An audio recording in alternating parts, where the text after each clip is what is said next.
Ebony Johnson, and I'm a former foster youth because my mom was on drugs, and she was trying to get off of drugs and all of that stuff, but it never happened.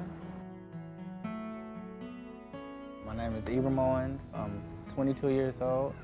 I'm the oldest of 7, and all my brothers and sisters are in the system. My name is Erin Wiley, and I'm 19 years old. I was 14 and a half years old when I went into foster care. One of my friends had reported to one of the nuns at the school and said there's something wrong with Erin, something's going on home. My name is Robert Zubia. I'm 19 years old. When I was 8 years old, my mom was arrested again for drugs. While living in the foster system, I stayed at 6 different placements. My name is Neil Arnold. I'm 18 years old. I was 12 years old when I first went into the foster system. There were sexual, verbal, and physical issues going on at home, and I've lived in about 10 placements total in the foster system. My name is Gabriel Rosamena. I'm 20 years old. I entered the system when I was 14.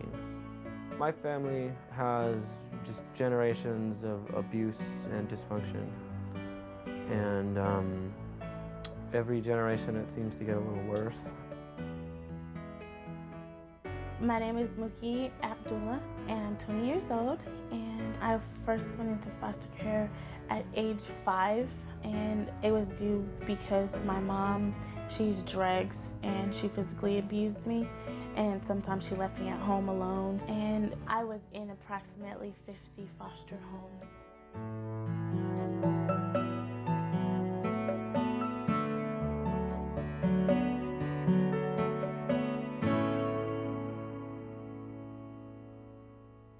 The worst thing that happened to me in the system, I think, is being separated from my brothers. I really fought hard, to be in touch with them, be involved in some of the things that they were doing in their lives, They treated me as I was naive enough, that I was little enough that I wouldn't really care what the heck was going on. I wouldn't really care if I ever saw my favorite stuffed animal again, that I never would, see my family again. Because they treated me just as I was just like another kid. They split me and my little brother up. They sent him to a foster home and sent me to a lockdown facility. I've never really been raised with my brothers and sisters. I've seen them over the years, here and there. I'll go see them at, their group home or their foster parents, but I haven't been in a situation where we all live together with our mother or something, because some of my brothers and sisters, I don't even think they know my mother. And I don't want something to happen to my mother while they're all separated and they never get an opportunity to really know who she is or know what kind of person she was, or what she contributed to their life and ours. Even though she did bad things as far as her drug addiction and stuff, she still was a mother, and she was stronger than a lot of the average mothers around here.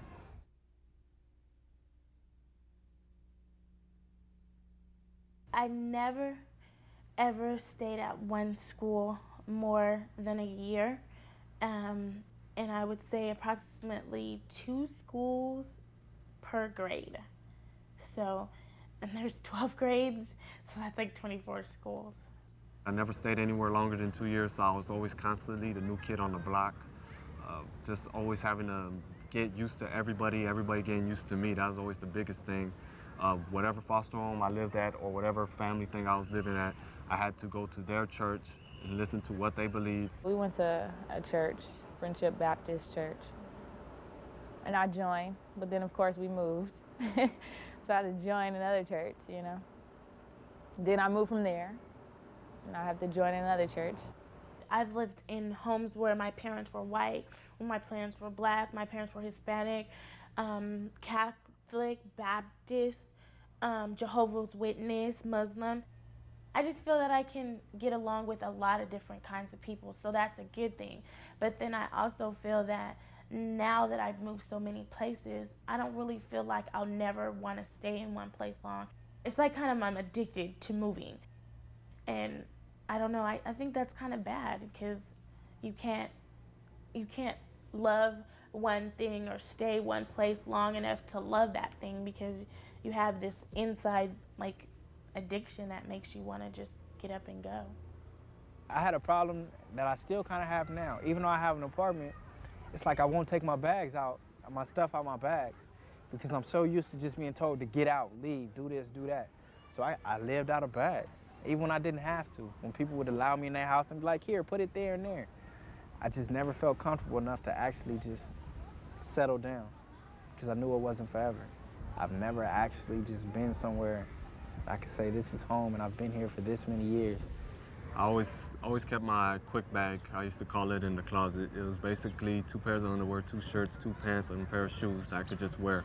And I was always ready to move. I mean, I've known that was a constant. Even living with my aunt and uncle for 4 years, I always had my quick bag in the closet, because it's like I always know sooner or later someone might just get mad and say, you know what, we want you out, because like they said, I'm not their kid. They can't kick me out. They do have the authority just with one phone call if they're mad enough. So I always understood that, and I never really, that's another reason why I didn't make friends, because it's like, why do it? They might kick me out tomorrow.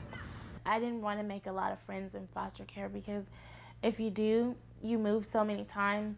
I had one best friend before, and when I moved, I just cried and cried and cried. So I tried not to make really, really good friends, because they're just gonna leave.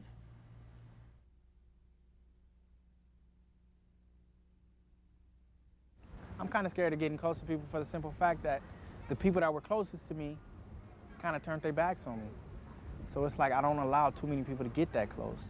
So I really don't have very long relationships, you know.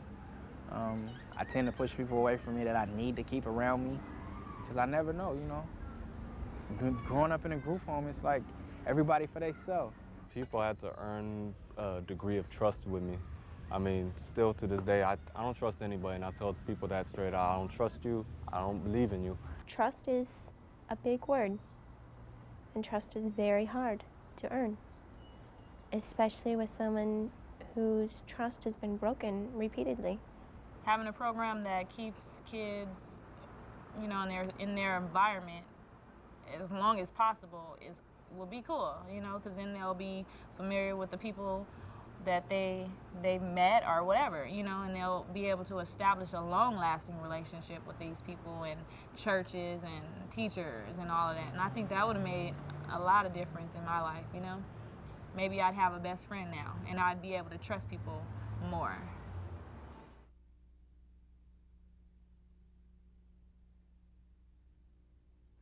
Some of the foster parents, they have their own kids, so and then they get these kids from the system, and they treat them differently than they do their own kids, you know. They would introduce us as, these are my foster kids and these are my children, so it kind of stood out that we were foster children. You know, I didn't think that was fair at all. And then they'll be looking down at us like, oh, these poor little foster kids.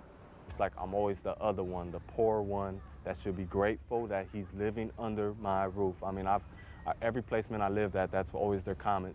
Just be thankful you're living here, you're not on the streets. And tell you the truth, I preferred the streets. They said that they considered me their daughter, but I wasn't included in anything. I had to take over the dishes and the chores more than her other children did, and it upset me. First and foremost, if you're gonna be a foster parent, treat that child like it's your child. So what if it's not your child? Don't bring them into your house and have your own children there and treat one different than the other. Kids know that, and that hurts them even more. Just treat them like family. Treat them like you want to be treated. If you're going to be a foster parent and you say that you're going to take on a child and you're going to love a child, then you need to do that like any other parent would do that. Every kid needs love and affection. Everyone. Give them space, give them time to get to know you, and ask them questions. Continue to ask them questions, even if they're really quiet and really shy. Just ask them how school went. Ask them if they need any help with homework. Is there anything they really like? Do they like baseball? Do they like swimming? And if you just listen and give them the opportunity to talk, dinner, bedtime, you know, just before a movie, after movie time, you know, it'll give you that, you know, that chance to just express yourself and let your child express themselves. So the relationship will last better because you'll have an open understanding.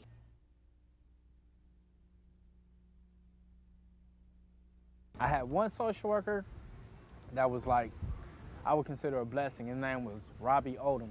You know, he taught me, look, you know, you can't do this and you can't do that. You need to do this and you should do that. To me, he was someone to emulate, someone I wanted to be like, because he had his head on and everything he did was positive, you know. When I'd have problems in school, he would come up there and talk to my teachers. He was there. It was like more than a job. He treated me like I was, you know, one of his family members.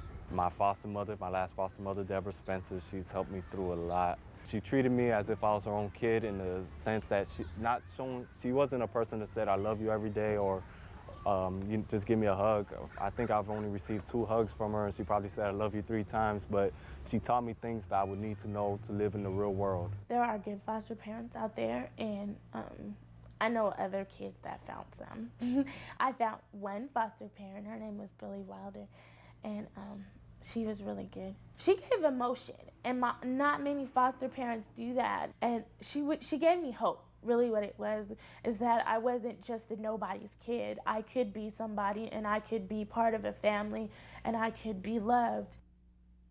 The current foster family that I live with now, I consider my mother and father because they have been there for me. And I started calling them mom and dad about 1.5 years after I lived with them. And it was one day we were outside just at the pool, and I was trying to get my foster mother's attention. And I just yelled out, Mom, and she turned around and she started, you know, she looked at me and she goes, oh, yes, honey, what do you want? And I was so happy, and it felt so right to call her Mom. There are people out there that care. Even if you don't know them, somebody will help you. You just got to be willing to take the help.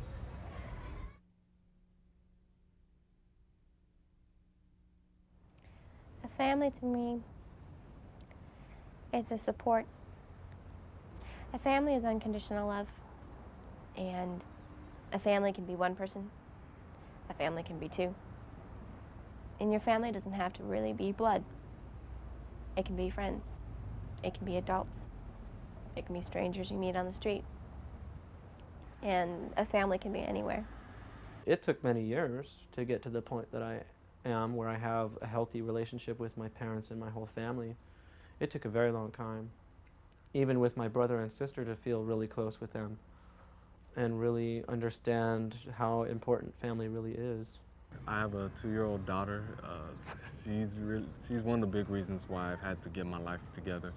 I became a daddy at age 17, and basically she is my world. The greatest joy in my life is to just hear her laugh. I mean, just basically, I don't want her to ever have any needs and never have any wants. And the biggest thing is I always want to be there for her. The family that I will have probably later on will not go through the things that I've been through. You know, I would try my hardest and make sure that they will never have to get involved in the system, ever, you know?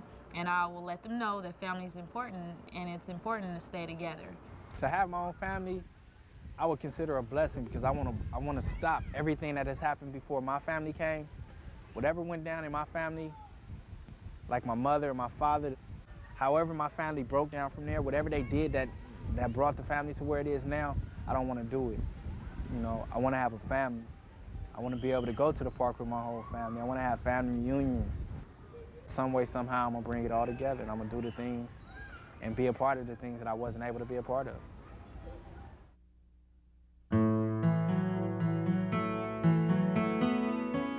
You think about emancipation's first day you get into foster care, even if you're 3 years old, because that's when you get out. That's when you're free. You don't magically just detach from, 18, bam, you're out there. I can maintain my own bills. I can clean my own body. I can clean my own house. But I still need, like some kind of, I guess it's love. It's just flat out just love. That's all that you need, is you need love. This is a big step. Am I gonna make it? So that's kind of what I was worried about, because I was so facilitated, everything is taken care of, and doctor's appointments, everything, bills, all that stuff was done for me. So, and we didn't really get a chance to do it for ourselves. But I always knew in my heart, I'm gonna make it regardless, because I'm a strong person. I've thought a lot about becoming a foster parent, and I want to become a foster parent because I want to help And I know a lot of children that all they want is to have somebody to love them and to take care of them, and I want to be able to do that for them. Every one of us has a story, and I mean, we're not bad people, you know, we're not. We might be looked at that way, but it's really not true, you know. And that's the thing that really makes me sad about society, because it's like, we're your kids too. I'm the first step to get my family back together. I can't do it if I'm not doing nothing for myself. So as long as I keep doing what I'm doing, I got an opportunity, you know. That's what I'm striving for. I want to be successful in life. I don't know exactly what it is. I just don't want to be on the streets. I don't want to be the dope man. I don't want to be an OG gang member. I want to be a brother, a father, and a son. Those are my ultimate goals.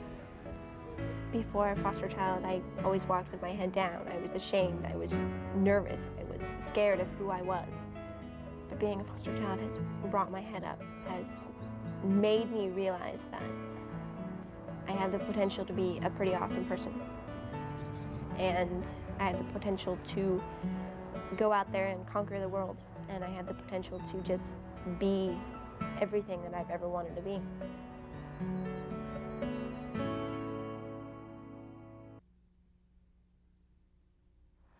Why should I feel discouraged?